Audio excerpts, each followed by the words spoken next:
Imagine standing in a supermarket, staring at 20 different brands of cereal. You pick one, thinking, this is my choice. I decided this. But was it really your choice? Did advertising subconsciously nudge you toward that brand? Did past experiences create an emotional preference you weren't aware of? Did your brain decide before you were even conscious of it? For centuries, humans have believed in free will, the ability to make independent choices. But modern neuroscience, psychology, and philosophy suggest that free will may be far more limited than we think. This chapter will explore the neuroscience of decision-making, our choices made before we realize, how psychology and social engineering subtly control behavior. The philosophical debate, can true free will exist? How to recognize and reclaim autonomy in a world designed to influence you. So let's begin with the most unsettling question of all, who, or what, is really making your decisions? The neuroscience of decision-making, is your brain ahead of you? The brain decides before you do. In 1983, neuroscientist Benjamin Libet conducted an experiment that changed everything we thought about free will. The Libet experiment, participants were asked to move their fingers whenever they wanted. Scientists monitored brain activity using EEG scans. Shockingly, the brain showed activity 300 to 500 milliseconds before the person was consciously aware of making a decision. In other words, this suggests that conscious decisions may just be rationalizations, after the brain has already acted. What neuroscience says about free will? Since Libet's study, research has gone even further. fMRI scans show that decisions can sometimes be predicted several seconds before conscious awareness. The prefrontal cortex and basal ganglia handle decision-making, often based on unconscious patterns. Even emotional responses are pre-programmed before we decide how to feel. Does this mean we don't actually have free will at all? Or does it mean that we must redefine what free will truly is? The psychology of influence, how your choices are engineered. The power of subliminal persuasion.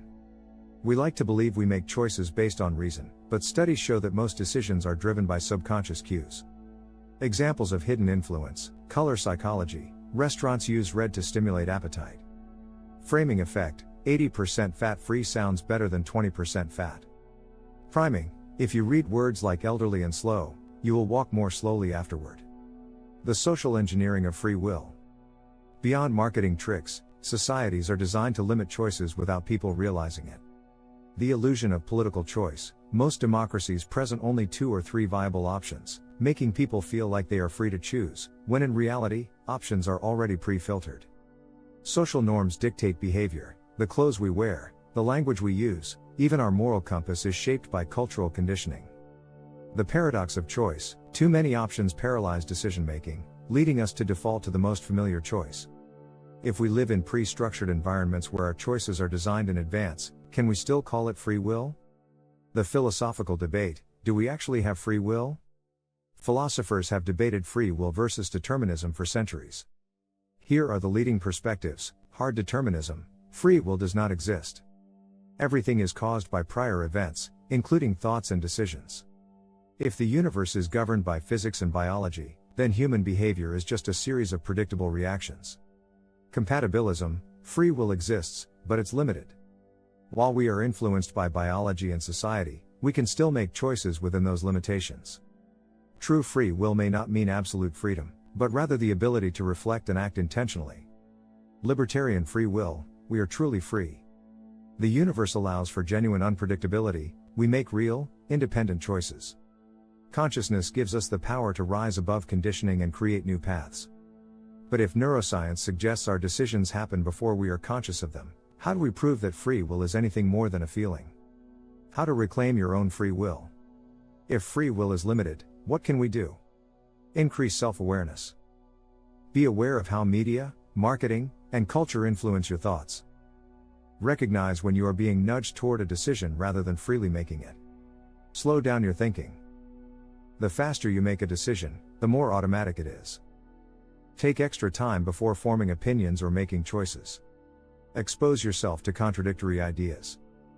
If you only consume one type of information, your views are not truly yours. Seek out alternative perspectives to challenge your automatic beliefs. Practice intentional decision-making. Ask yourself, why do I believe this? Where did this idea come from? Make choices based on reflection, not reaction. Conclusion: are you the master of your own mind? So, do we have free will? Neuroscience suggests our brains decide before we are aware. Psychology shows that our behavior is shaped by external forces. Philosophy debates whether true free will can exist at all. But in the end, the real question is not whether we have total free will, but whether we can become aware enough to resist manipulation. The next time you make a decision, ask yourself, is this truly my choice? Or was it chosen for me long before I ever realized it? Like, share, and subscribe to uncover more.